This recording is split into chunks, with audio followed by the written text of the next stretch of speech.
মাত্র 2 মিনিটে আপনি আসলে চাইলে দেখতে পারবেন আপনার হাতে থাকা স্মার্টফোনটি অফিসিয়াল কি আনঅফিসিয়াল।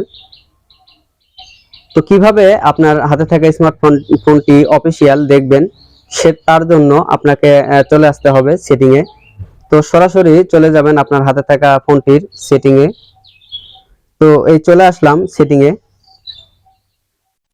সেটিং এ আসার পরে আপনি একটু স্ক্রল করে নিচে আসবেন, একদম নিচে।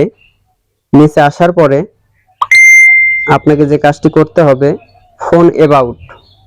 তো এই ফোন অ্যাবাউটে একটা ক্লিক করে দিবেন। দেওয়ার পরে একটু স্ক্রল করে নিচে আসবেন। আসার পরে স্ট্যাটাস ইনফরমেশন একটা অপশন আছে, তো এই অপশনে একটা ক্লিক করে দিবেন। তো এই ক্লিক করে দিলাম। এখানে ক্লিক করে দেওয়ার পরে আপনাকে একটু নিচে আসতে হবে, স্ক্রল করে নিচে এসে ফোন স্ট্যাটাস অপশন আছে, তার নিচেই দেখেন লেখা আছে অফিসিয়াল। তো আমার ফোনটা যেহেতু অফিসিয়াল, তো এখানে অফিসিয়াল শো করতেছে। যদি আপনার ফোনটা অফিসিয়াল হয় তো দয়া করে চেক করে নেবেন।